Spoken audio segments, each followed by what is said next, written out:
Let's go, recorder. All right, let's go.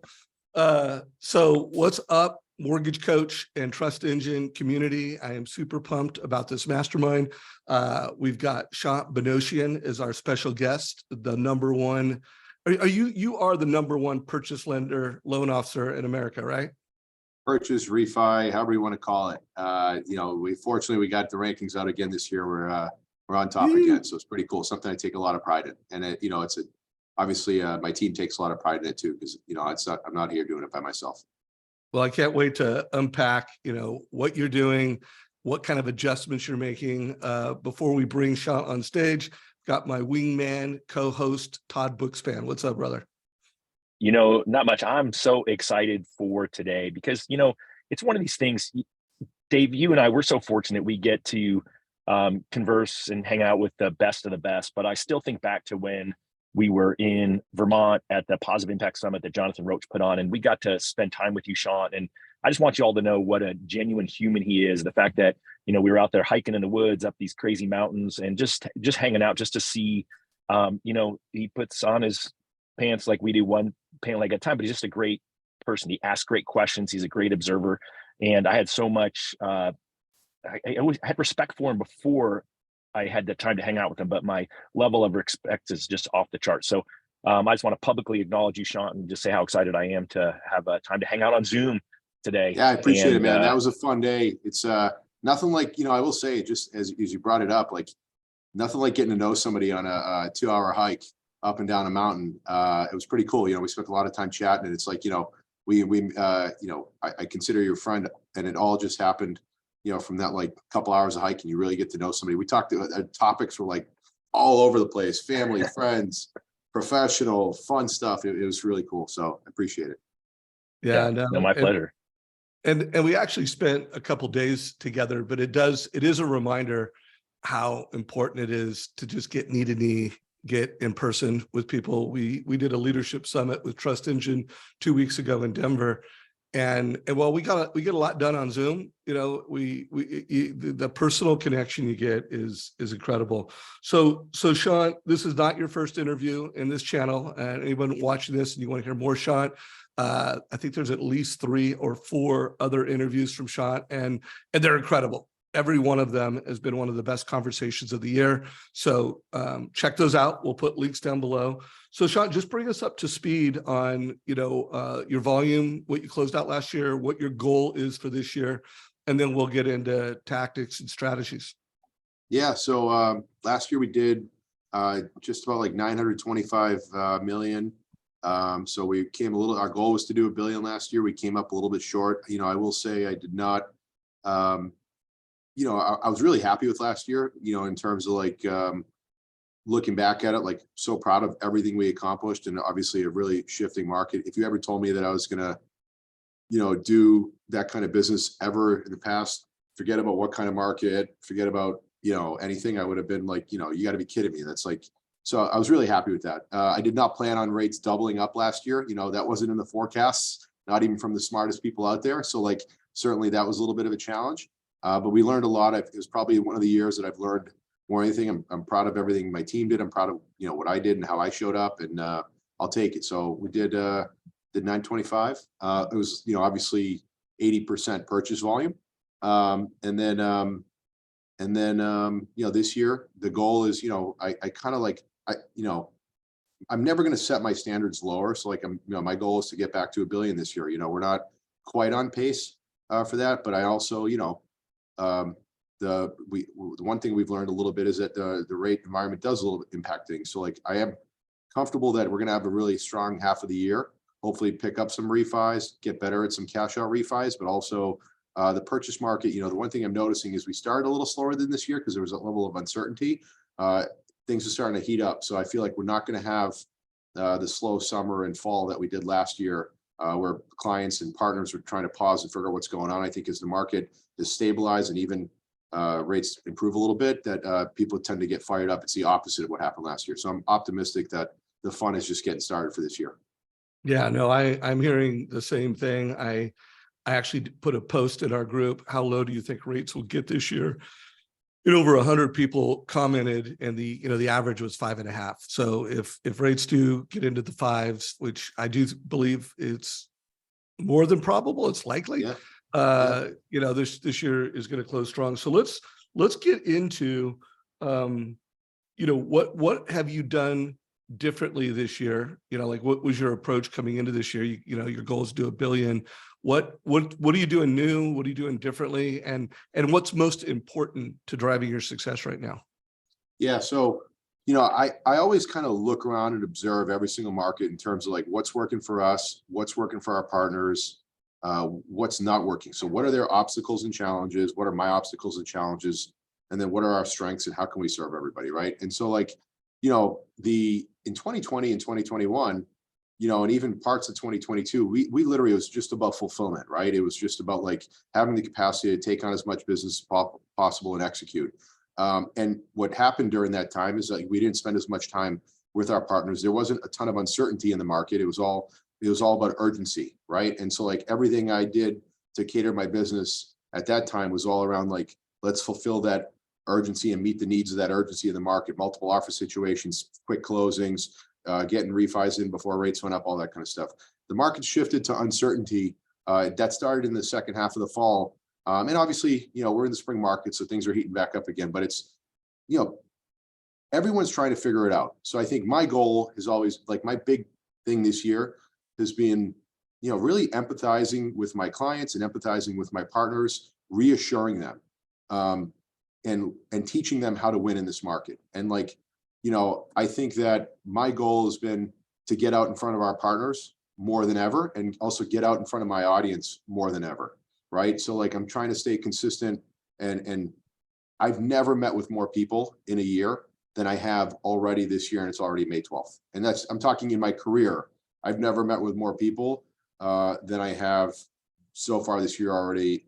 And that's over a 12-month calendar. So like, I've been all in every single day. I'm in a different real estate office presenting about what's going on in the market and what it takes to win. Every single day I'm meeting with a sales team. Every single day I'm meeting one-on-one with a partner. I'm sometimes I'm doing 2 to 3 a day. I'm trying to post more content in terms of like what's going on in the market, and how to win in the market and really educate. So like the two things, I think, empathize and, reassure. And then the other things are educate and inform. Okay. People are trying to figure out what's going on. So I've tried to lead and build trust and influence in my marketplace by being the education person. Education, the one thing I've learned, if you educate, you attract, right? You attract leads, you attract relationships, you attract just people to you because they want information. Again, we go from urgency to uncertainty. And if I'm the one out there educating, I'm attracting the type of people that I want to work with. And my phone's ringing, my DMs are coming in, I'm getting texts and emails because I'm putting myself as the expert in the marketplace. And then I'm just, it's also an easy in. You know what everybody says to me ever after I go into a market update with a team or an office is like, they're like, that was the most informed I've been, right? And that was great. And you didn't bore us with like, mortgage products and all that kind of stuff. Like, there's a time and part of that, but it's like mostly about like how to win, what's going on in the market. Like, and it takes me a lot of time to go learn that stuff on my own. Like, it takes hours of preparation, daily, weekly, monthly, where I'm like trying to go out and source this information so I can present. And then, so education attracts, and then information motivates. And what I mean by that is this: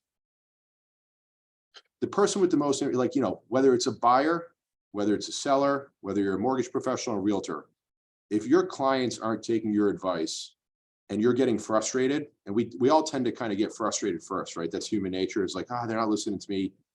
Instead of getting frustrated, the advice I've been in coaching people, whether it's my team or my partners, is they just don't have enough information. So go out and figure out how to get them the information in the way they can digest it, that it applies to their situation. Again, understand their obstacles and challenges, and fill them in with that information. And if you want to motivate people, if they have the information, so if a buyer is not making a buying decision, or if a seller is not willing to list, it's just because they don't have enough information. It's not that they're ignoring you.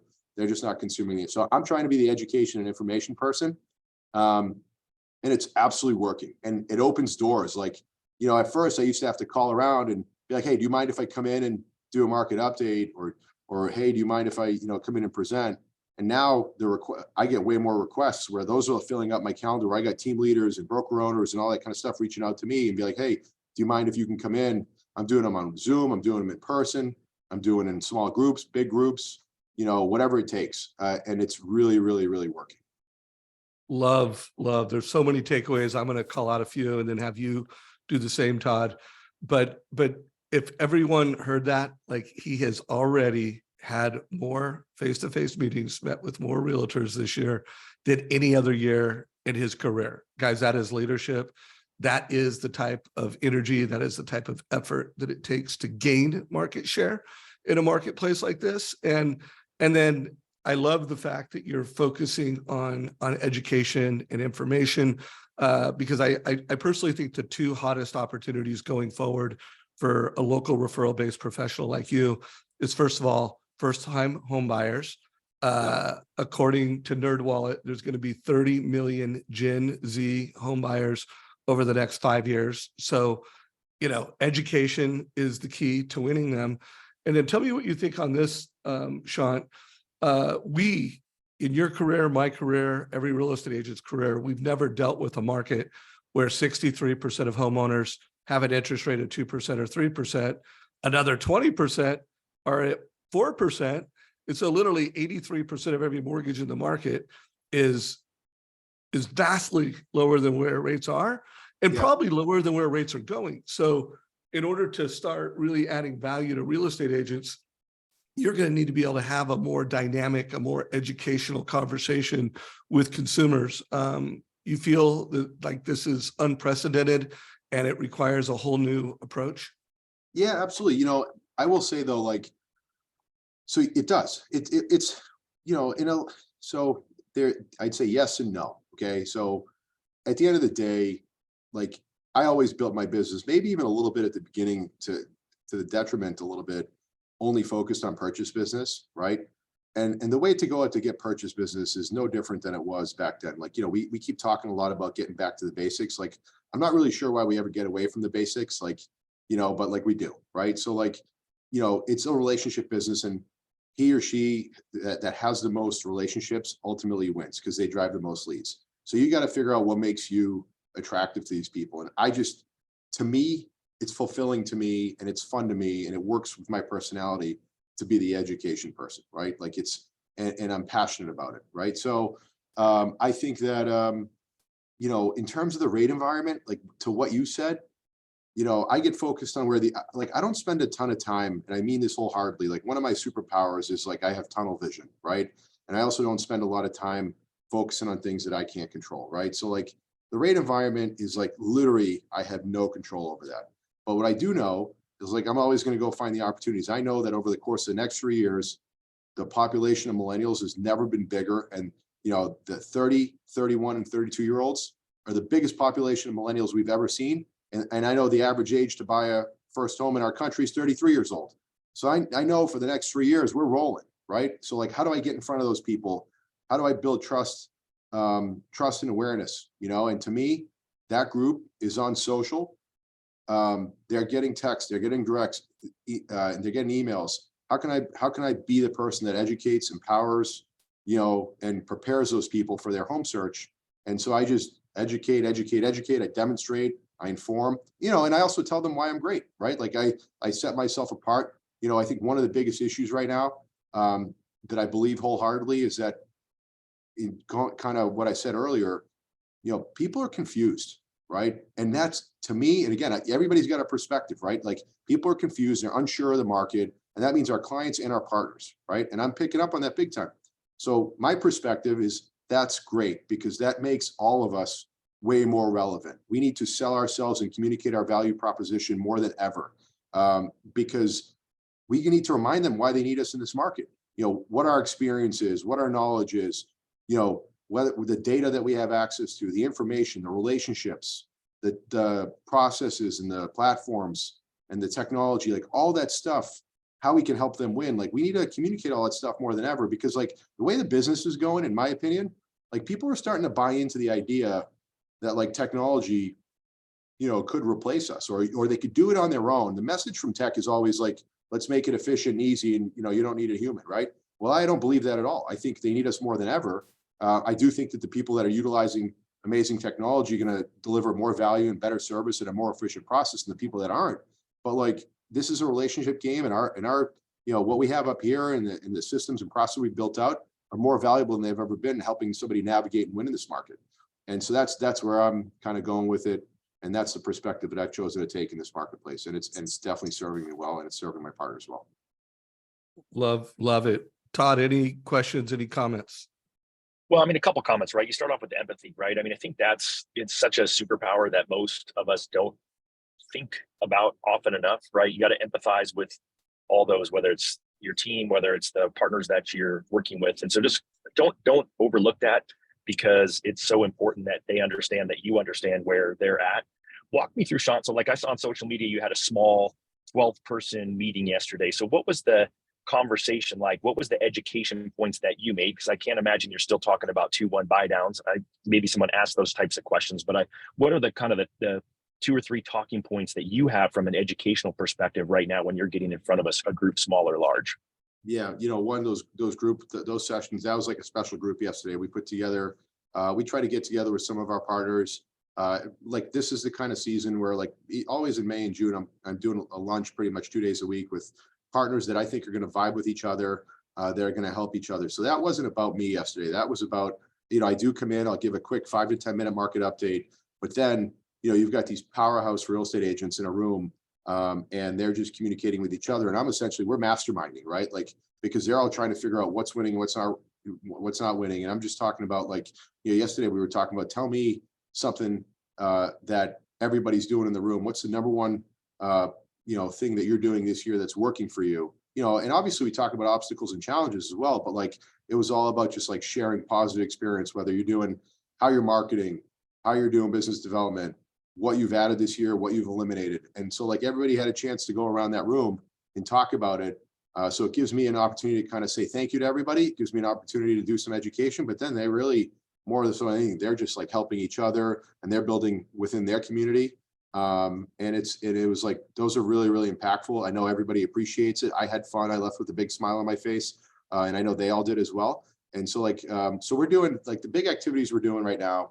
We're doing those lunches, and they're like mini masterminds.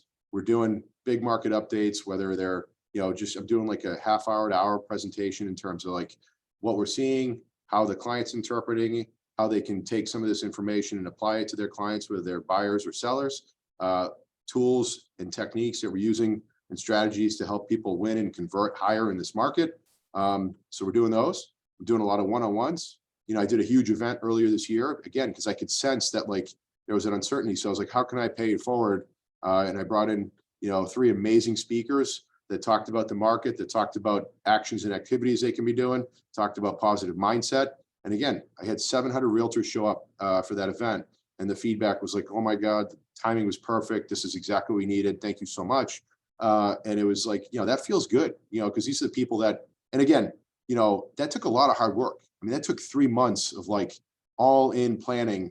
We're not an event, organization. We're a mortgage, I'm a loan officer, right? And so we put that on, and I could just sense that we needed. So we're just like, our goal right now is just, and then we're helping them with classes, marketing, social, anything that I can come up with that helps me add value to my partners is great. And then, with our clients, we're doing, a lot of seminars, a lot of home buyer education, a lot of rent versus owning stuff, in terms of like just showing the benefits of homeownership. But like, that's it. And then I'm putting a lot of content on social.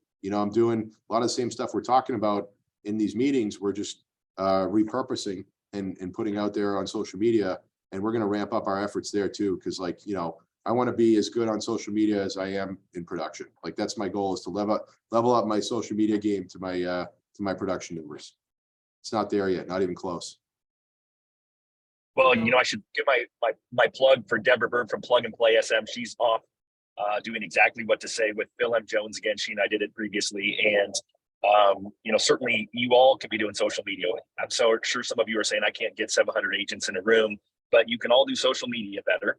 And you can all do one-on-one meetings with your partners, and you can all do smaller mastermind lunches like Shant is doing. And then you can all pick up the phone and call a team leader or a brokerage and say, hey, can I come in and give a quick market update to your folks? And it's just really a matter of choosing, do you want to take action or not? I think some of you are thinking, well, yeah, but he's number one and I'm not. Well, that's okay. He wasn't born. He talked about, you can do a start. Suggest maybe you start. Hey Todd, we're losing you. So you're back, but just know that you faded out there. So one thing I'm gonna want to do for a few minutes, Shant, is I'm gonna want to unpack a playbook to do the perfect mortgage coach realtor mastermind. And I've got a few ideas to throw. Before I do that, I want to show you guys a cover of a magazine. I don't know if you guys can see this, but this is this month's edition of the Harvard Business Review, guys. And what is on the Harvard Business Review? And this is the May and June edition. It's build a personal brand. I mean, look at this, Harvard Business Review. So like when I saw this, I'm like, oh, okay. Like we've known in the mortgage industry, building a personal brand is like a good idea. We've got Shant as an example. We've got Denise Donahue as an example. Dan Keller, the list goes on. Guys, there is a battle being waged.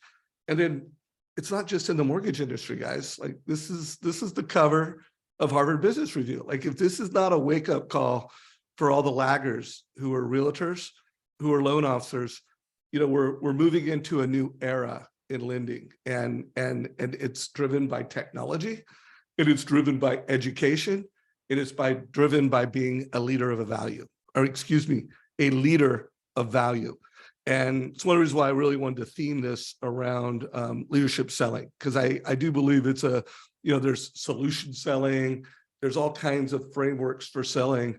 I'm going to advocate. Shant is a great example of someone who's created a framework called leadership selling, where he is bringing leadership to agents, he's bringing leadership to his team, he's bringing leadership to the clients he serves. So Shant, with that said, by the way, did you know that this was the cover of Harvard Business Review? No, I just wrote it down as you pointed it. I'm going to buy it as soon as we get off the phone. I took a note just as you posted it. I love that kind of stuff. As I've talked about on here before, like I'm just constantly consuming information. Like, it's hard to figure this business out. Like it doesn't just like pop out of thin air. So I'm a huge reader, a huge listener, and that's where all the ideas come from. So I guarantee you I'll take something from that and apply it for sure. I'll be reading it this weekend. And I guarantee you guys, he will be doing content around this authorized by the Harvard Business Review. I wouldn't even be surprised to see Shant with a picture of this on social media soon. And by the way, my expectation when I share things like this is that, guys, I'm going to write 2 or 3 LinkedIn articles around this, and you as mortgage professionals should be bringing this to your real estate agents. Let's unpack a playbook. So let's say I was going to invite, how many realtors do you think is a good number to invite to one of these mastermind lunches? I think anywhere from like 6 to 12. I think anything more than 12 is too much. I think anything less than 6, there's not enough sometimes conversation. Sometimes it takes some people a little bit to warm up, so I think 6 to 12 in my opinion.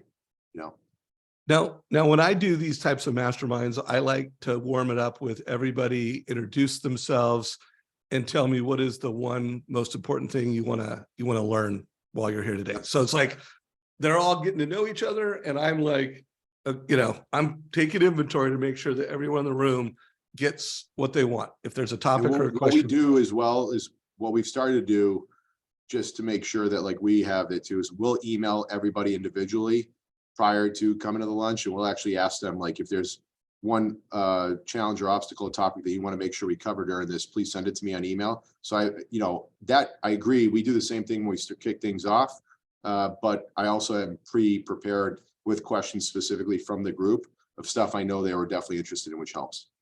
Yeah. And by the way, my move for that, everyone, is I do that too. I usually only get about half, maybe a third of the people that respond. Right.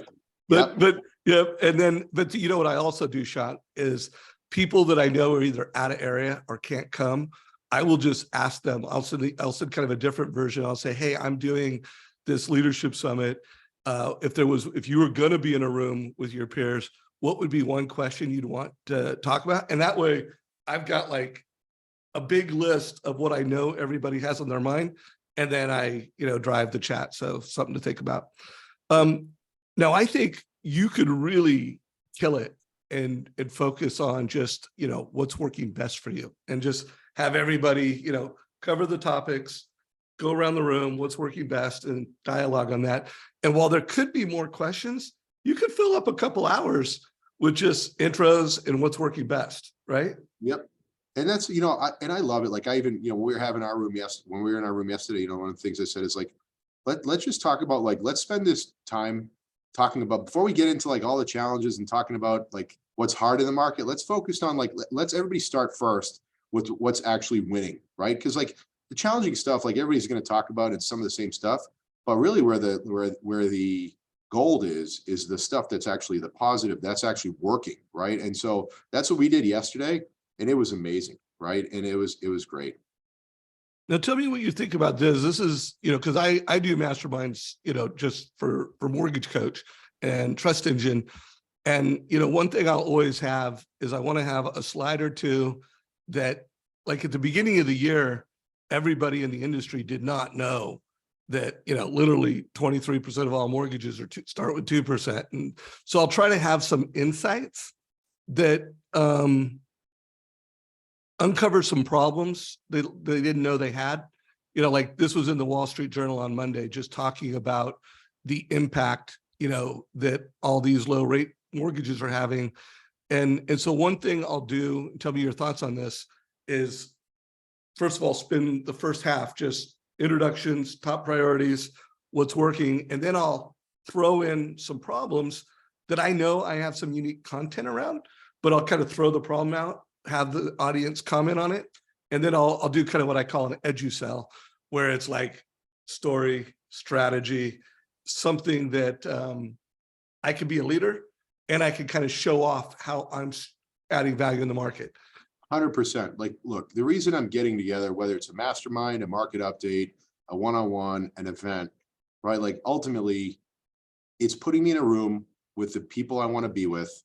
And it allows me to just listen, right? Listen to their challenges, seek to understand where they're coming from, right? It's, identifying their, obstacles and challenges and their pain points. And then ultimately, like I'm listening and I'm building a strategy and I'm filling in all those areas with my strengths. Like, how can I help them?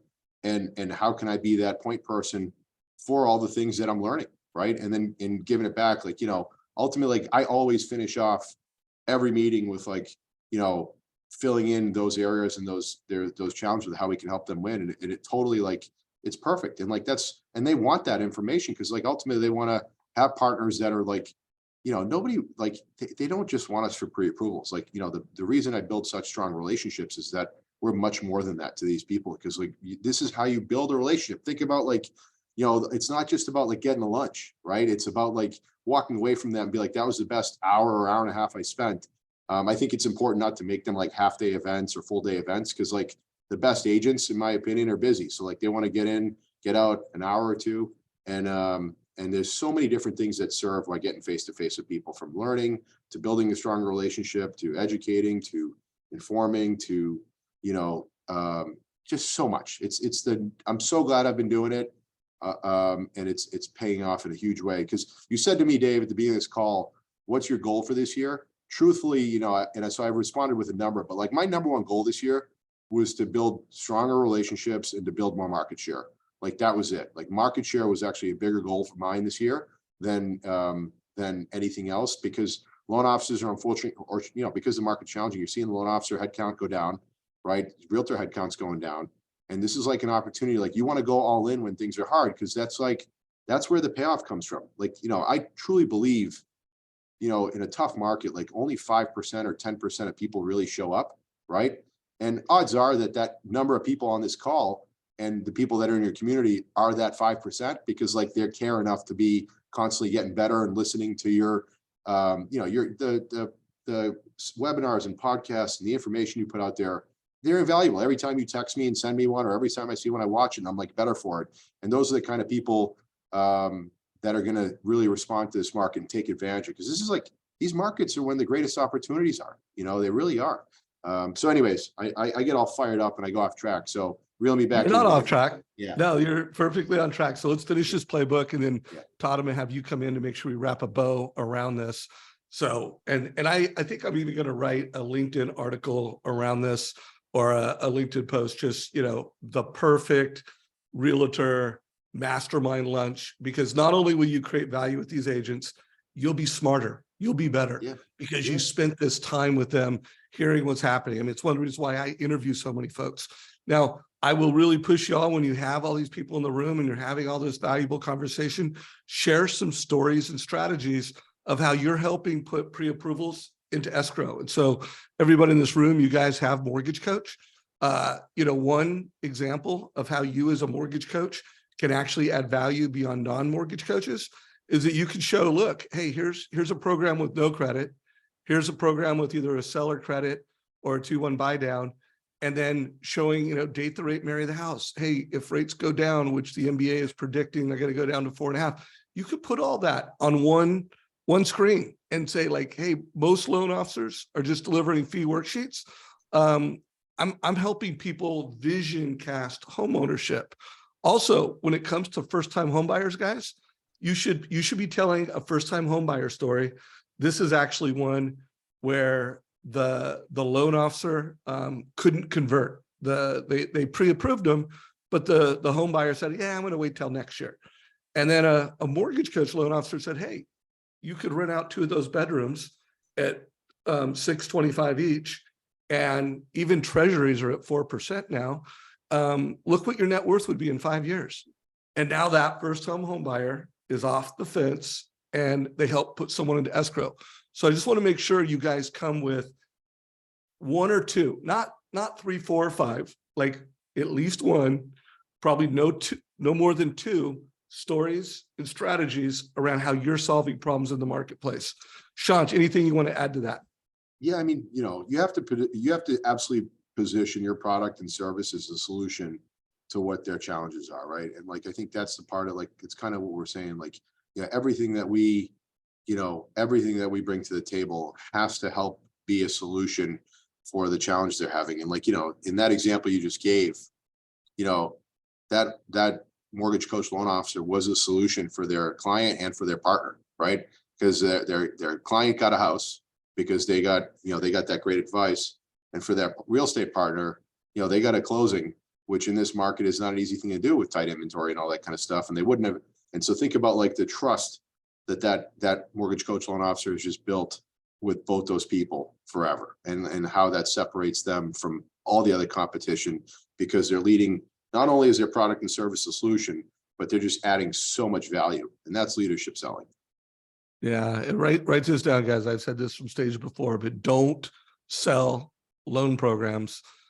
Sell how you solve problems in this market. Do that with the borrower, do that with the realtor, and good things will happen. So Todd, any questions, comments, anything you want to say to kind of wrap a bow around this playbook for folks?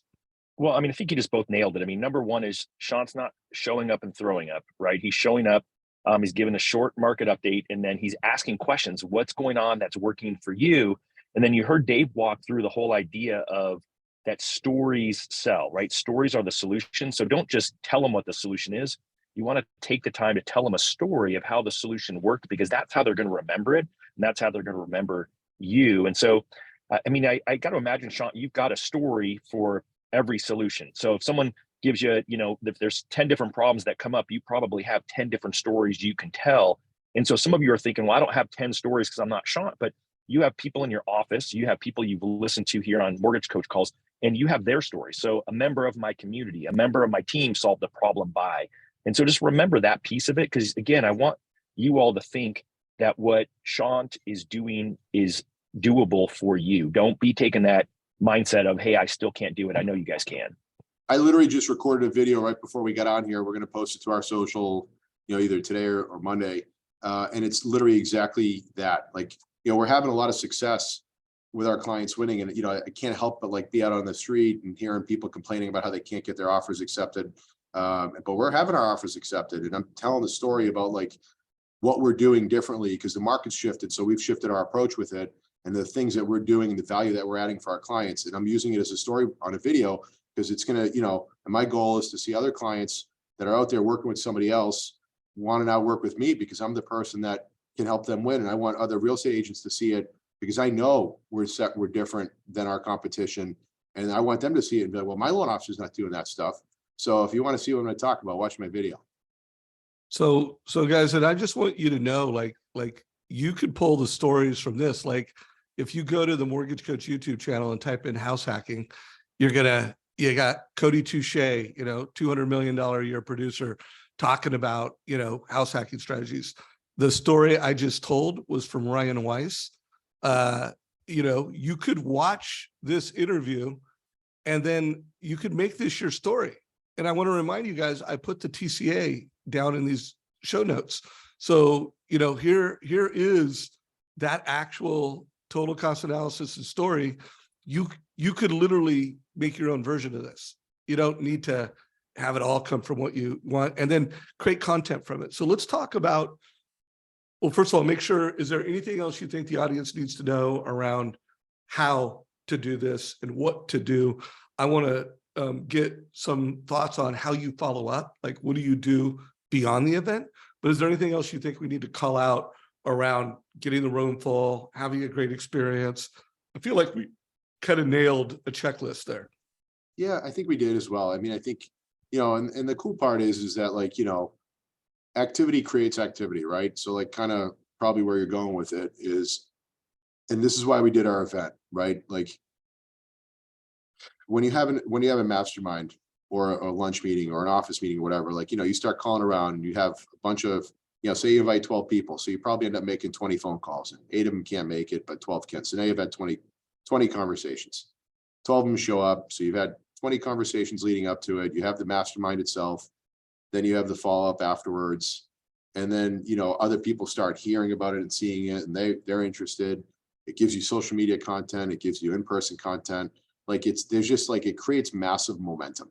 Right. And ultimately, I think last time I was on here, if I talked about one of the things I said that's really helping me is I really focus on what I can control. Right. And I said, can't control the inventory. I can't control the economy, and I know you like that, Dave, because I think you posted a video, I can't control interest rates. I can't control the economy. I can't control any of that stuff, but I can just control my activities and actions. And I know the people that are doing the most activities and actions, guaranteed they do the most business, right? There's not a lot of people out there that are top performers that are not hustling every single day and doing smart activities and actions with important partners that are going to lead to business, right? And there's also a lot of people that I've seen, I'm just going to wait it out.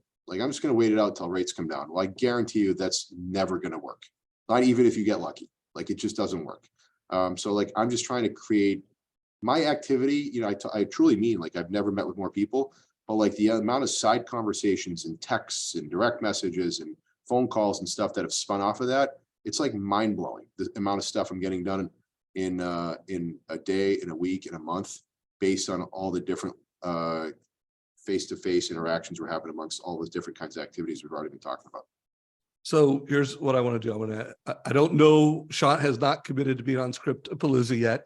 And a reminder to everyone, you can now sign up for Scriptopalooza. We will have thousands of people attend that event. You could go to Savage Insights and it's the link at the very top to get signed up for that. And it's also wherever you can follow me on social media, I'll be promoting that. But I want to get a couple scripts out of you, Shant. So or talk tracks, however you want to answer this question. So one, I want to get a script that if you were calling a realtor to invite to one of these masterminds, or it's an email or a text, and whether a team member does it or not, I'd like to know what that sounds like to invite. How does Shant Banosian invite someone?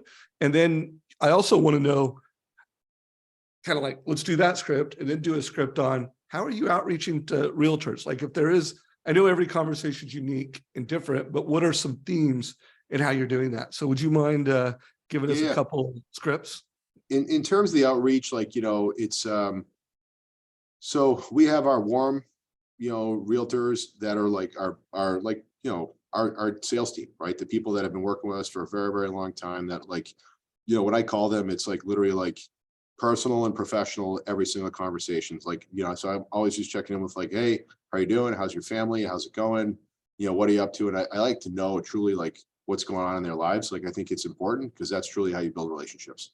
And then I always, so like, everybody's different, but like, I do think like my goal every time I'm on the phone is make sure it's always personal and professional. Super important. So professionally, I'm just diving into how's it going? What's working? I never lead with like, I'm never that person that leads with like, it's tough out there. It's hard, it's like, that never worked. Like, that's not who I want to be, frankly, whether it works or not. I just don't want it. Like, I'm never in that, like, I'm not that commiserate person. I'm like, like, and when people ask me how I'm doing, like, I'm busy always. Like, I never want to be slow. Like, I'm never gonna be like, oh, it sucks, it's slow. Like, I'm busy always. And I am, because I'm making myself busy. But it's what's working for you. What are you seeing out there? And how can I help? That's it. Like, so like a talk track, like I don't have a script, but like I have like, my brain works in bullet points, right? Like when I do a presentation or do any public speaking, I have like 5 talking points and then I go. Like, I don't write out paragraphs and sentences and stuff like that. So it's just like maybe, why I wasn't the greatest in high school, but I did all right professionally. Yeah, no, hey, first of all, that is so brilliant, guys. And there is his script.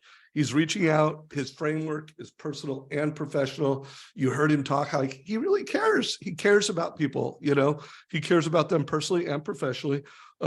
What's working? What are you seeing out there? And how can I help, guys? Like, boom, like that is as simple as it gets. Now, when you make the actual ask to come to your event, how do you frame that? Like, describe how you position that. Yeah, it's all about energy, right? Like, I'm excited. I truly get excited about everything. It's not like, hey, I'm having this amazing event. I rounded up a superstar group of real estate agents. They're going to tell you, everybody's going to share about like what's working for them, and we're going to talk about like how we can overcome some of the challenges and obstacles you're having. And you're going to walk away from that place with some new tools. And I promise, like, we always try to keep it to an hour and a half. We never let it run, because like, I find that like when we have longer events, people cancel more, but we make our commitment to, it's going to start on time and end on time. And I'm not saying longer events don't work. I'm just like, and also for me personally, like, I know who I am. Like, I cannot sit into a room for more than an hour and a half. Like, so like you start losing me after a while as well. So like, I try to stay true to who I am, and like, and as well, just cause like, I can't do it for more than an hour and a half anyways. So, and then, and I'm generally inviting, most of the room is like people that I've already worked with for a very long time, and we'll sprinkle in like newer agents that, that we don't work with. We'll have like 1 or 2 there, just because we're trying to obviously, try to engage with them. And we're always trying to add new partners. I mean, we never stop slowing down to adding new relationships, but generally speaking, it's like that room of, we had 12 agents here yesterday, and I literally consider all 12 of them like really good friends and people that I've worked with for a very long time. And, we only had 1 cancellation, and it was very last minute because something came up, but like, because they really value being there. And I think people want to talk to their peers and people they can relate to more often, so they can figure out what they're doing and how they're winning. So it's very positive. Here's the one thing I will say. When you're that person that's commiserating and like agreeing and challenge, like everything's hard and it's so, you're right, there's no inventory, it's so hard to get an offer accepted. That person gets off the phone and they're kind of just like feeling like everything's hard and challenging. Whereas when you're that person that's positive, energetic, motivated, it's like you gave them a blast of caffeine. And they're like, and that's what they remember. Like, they remember that feeling of like your brand. Like, we're talking about personal brand. Like, I want to be the caffeine person. I want to be the fun that's like, wow, that's like, I'm attracted to that kind of energy, not like the person that's like just agreed that my day's shitty. You know what I mean? And business is hard. Like, that's not who I want to be. That's not my brand. Well, it's not who you are. Yeah. And you notice, guys, Shant is proud of himself. Like, by the way, there's nothing that is going to improve your mindset more than being proud of yourself. I did an interview with, I did it with Steve Scanlon and the Rewire coaching thing. And they were talking about how to elevate your mindset. And it was really as simple as pick one thing that if you did it, one, it would improve your business. Like it would improve the success you're having in the marketplace. And two, you'd be proud of yourself. Like you'd really feel good. And pick that one thing. I mean, it sounds like Shant picked, I'm going to meet with more people by May than I've met in an entire year. Say that again. You put there two was up? two things sorry, I was getting all fired up because I'm all caffeinated now. So there's two things I focused on this year. And so that's what it wasn't the piece out. It was two things. It was one is meeting with more people and being there for my partners more than ever before. And I'm thoroughly enjoying it and I love it. And the other part was the mindset piece actually. And like, it's easy to say, I'm going to be positive, right? I've never spent more time on up here and putting myself in a position where I'm at peak energy because like, than ever, and it's paying off. And that started probably like a year ago. And it's not just like, hey, I'm going to be positive. Like I literally I've never read more, right? I've never invested more in myself in terms of getting to the right mind frame.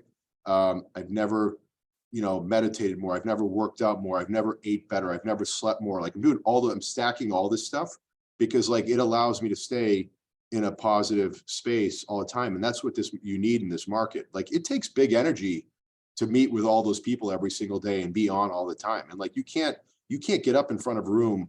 I can't come on this podcast and like be off. Like you need to be on, like, and so like my whole thing was like, how can I be on every single day without wearing out? Because if I wear out, then your energy's off, your thoughts are off, your actions are off, and then your results are off. Whereas where you're at peak energy and peak mindset, you're on. And so like, I'm reading more, I'm listening to more webinars and podcasts and coaching and all that kind of stuff. Because like, it's not, one of the best books I read, I can't remember if I've talked about it in here. It's the gap and the gap versus the gain, right? And it's like one of the best books I've ever read. And it's an easy read. It just talks about like, you can either be in the gap, which is like being in a negative space and always wanting more and always like, always just being in a place of either looking in the future or looking in the past, or you can be in the gain where like appreciating, like, I don't know that like, I don't think that like I would have looked back at last year and be like, hey, we didn't hit our number, but like, I'm really proud of myself and I'm looking back at everything we accomplished and it was great, right? In the past, I probably would have been like, this sucks, that sucks, that sucks. And like, we're going to go do more because like, so like, trust me, I'm motivated. I think you can tell, but like, I think it's also at the same time that like, I've spent so much time just and energy, just making sure that I'm optimized. And that really makes a difference. And it makes a difference to my team. It makes a difference to what I'm able to accomplish on a day. And it makes a difference to my partners big time. Love that. Is this the book, Man, The I Gap love Again? Yep. One of the best All books right, I've ever guys. Yeah, read. it's great. It's by Ben Hardy. Yeah, Dr. Ben Hardy's I know him from the Genius Network, and he's a good human. I would recommend listening to the Audible because he and Dan Sullivan at the end of every chapter kind of give some stuff. And it's kind of funny you talked about sleep. After I read that book and I started writing down my 3 things that I gained today, and then I looked at the 3 things I wanted to accomplish tomorrow. Ironically, my sleep score on my Oura Ring has improved steadily since then. So just kind of these little tweaks that people are doing. So you heard Shant say he's working out more, he's eating healthier, he's sleeping better, he's meditating more, and he's reading more. And you gave a great example of that. Any other things that you've listened to, maybe podcast wise, or any other things that someone who's listening to this can do to get their mindset going in the right direction? I stopped like listening to the radio, and I literally only listen to podcasts when I'm in my car now. And it's always like literally mostly like, like I'm a big, I'm kind of like all over the place with that stuff. Like, I really like Ed Milet's podcasts. I feel like he does a really great job interviewing some great guests. It's always positive, and there's always like a recap similar to like, how Dave's kind of running it in terms of being like, recapping stuff and, taking out important points with some really inspirational people.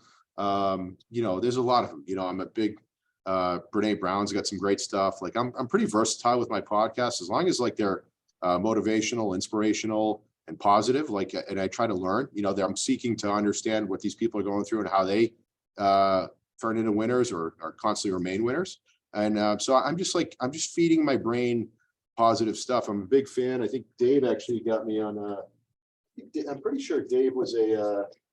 Oh my God! I got my I think Dave, I think you got me on these guys, Daily Stoic. Yeah, I I think did. you might have even sent this to me. I think so. Yeah, so like I'm a big, Ryan Holiday guy. I've read all his books this year, and I've read a couple of them twice. So like I'm just constantly doing that because the cool thing about reading and listening to podcasts is like it almost applies almost immediately. Like you read something and then you use it like 4 hours later or the next day, and like it was exactly what you needed to hear and put in your brain. And I think that stuff's more important than ever. And it's like, and so when people are like, oh, I don't have time for that. It's like, well, I have time for everything that's important to me. Right. And like, and what's cool about stacking habits is that the more you stack, the more time you somehow create for yourself to like make yourself better. And so I've learned a lot in the last couple of years, but like I have time to sleep, I have time to work out, I have time to read, I have time to meditate, and I have time to do a lot of business too. So And spend I time want with to, my beautiful girls and have some family time too. So like, it's not like I'm working 24 hours a day anymore, yeah, no, dude, you are just a tremendous example. And what are your thoughts on the importance of winning by noon, starting early and literally by noon to have crushed it, done your prospecting, what is winning by noon for Shant Banosian? Yeah, so I mean, I'm a huge winning by noon to me is just like how you start your day is like, you're going to be able to tell just by the success of like, I come out of the gate strong. Like, I'm very much like a front runner in the sense that like, I like to get ahead and get out there, and like the amount of stuff that I accomplish, like, I'm sure I've talked about before, like I'm a big 4 a.m. wake up guy. By the time like 8 o'clock in the morning rolls around, like I've already kind of done all that stuff we've talked about. And so like when it allows me to spend family time in the mornings before work gets done. And then when I get to the office, it's like go right off the bat. So like, to me, if I ended my day at noon every single day, like that would be ahead of most people's like entire day or entire week in a lot of cases. But like I get rolling right away. Like all my most important stuff is done in the mornings. Like I don't have a lot of the late, like 4 or 5 or 6 o'clock meetings or appointments anymore. Just because like, that's not when I'm the best version of myself. Like my energy is highest first thing in the morning. I'm more focused. I'm just better. So I don't know, Hey, Todd, would you agree? Todd, Losing. I 100% agree. Is there a specific list of things that you do first thing every day when you get in the office? Yeah, so generally speaking, the first thing I do is like, I'll catch up with my team in terms of like all the important items, in terms of making sure that not only am I rolling, but they're also rolling on all their stuff. So that way we're hitting it. Usually my first call with clients or partners is like, 9:30 or 10 o'clock. So usually it's just like kind of seeing what the entire calendar looks like, generally looking a couple days forward, see what urgent items came up that we didn't plan for, because we always leave blocks of time open for like stuff that you can't plan for, because obviously we're in a very reactionary business. I mean, from a work standpoint, yeah, my day is very regimented. I'm like a hardcore calendar person that's like blocked for almost every facet of my day. So here's how I want to close this out, guys. So first of all, did you catch that, audience? He goes, I'm getting more done by noon than most people get in a day. And then he had to throw in, and many get done in a week. And here's what I know. I know that is a fact. Interviewing the best of the best, they win by noon. Whatever they're prospecting that needs to get done, it's done by noon. I've never interviewed $100 million producers. It's like, oh yeah, I do my prospecting at the end of the day. Never heard that. Now I've heard that from people, and I hear a lot of people that aren't hitting their numbers that, oh, I didn't have time today. Like, no, you know what? The best of the best, they make time to do that.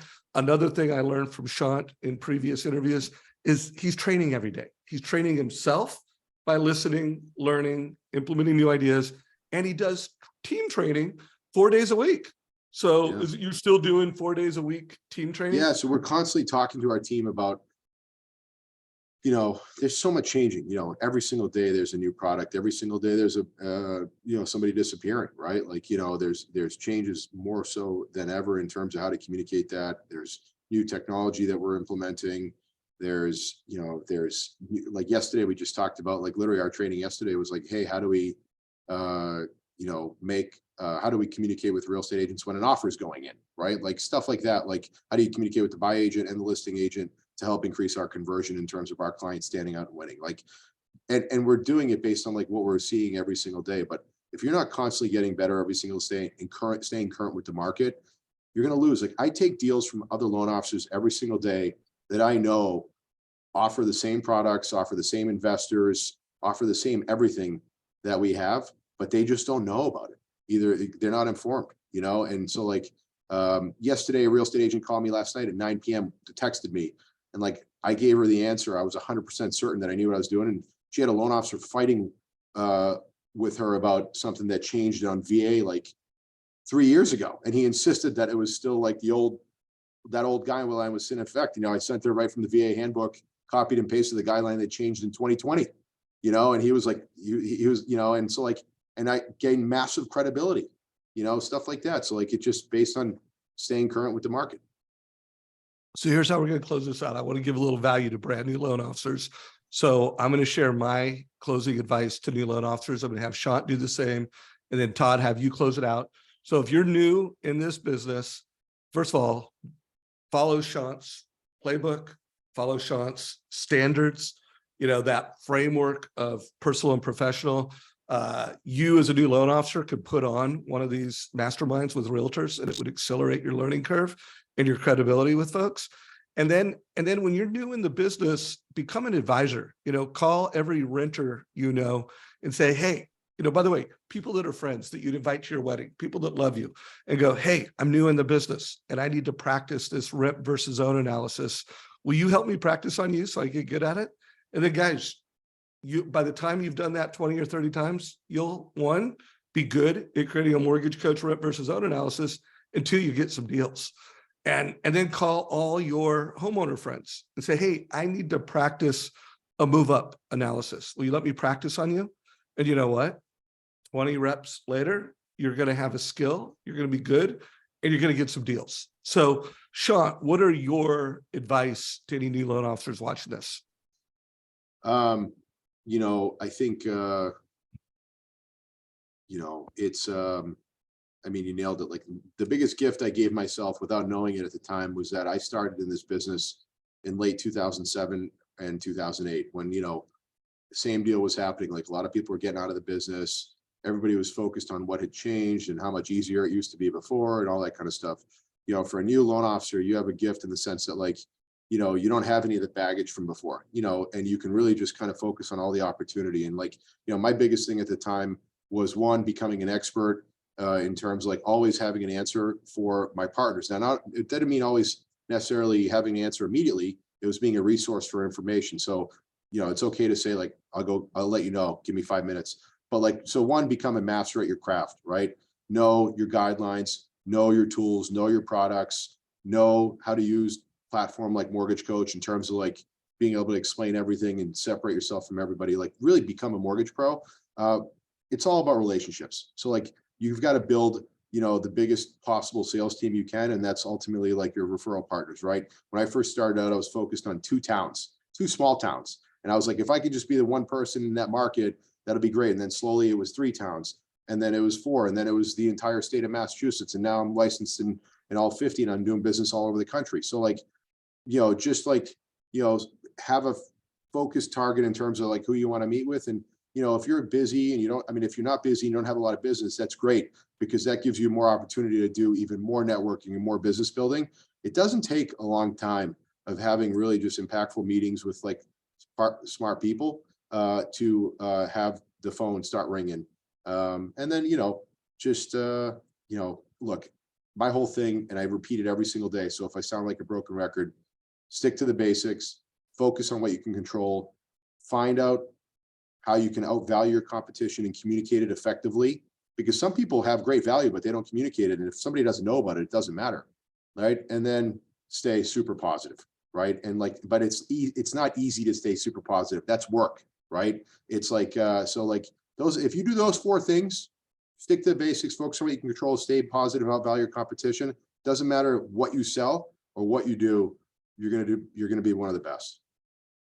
Todd, close Dang, it mic out. drop. How do I follow that up? I would just say this, right? You heard Shant talk about it. He's taking care of himself first, right? Meditation, sleep, eating healthy, working out. Like those are things you can do, right? Fill your mind with positive content every day. And then Shant and his team are training 4 days a week. So my question for you is, are you training yourself 4 days a week? Right? There's so much out there that you can learn. There's plenty of videos in the Trust Engine YouTube channel that you to get better.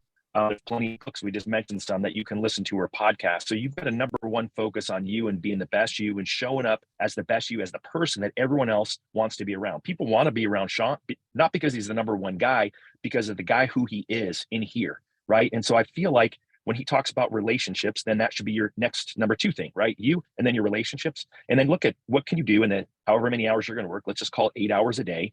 And let's start scheduling appointments with yourself to go out and schedule these appointments. Because the bottom line is there's someone who's like Shant in your market who's outworking you because they're being intentional with the phone.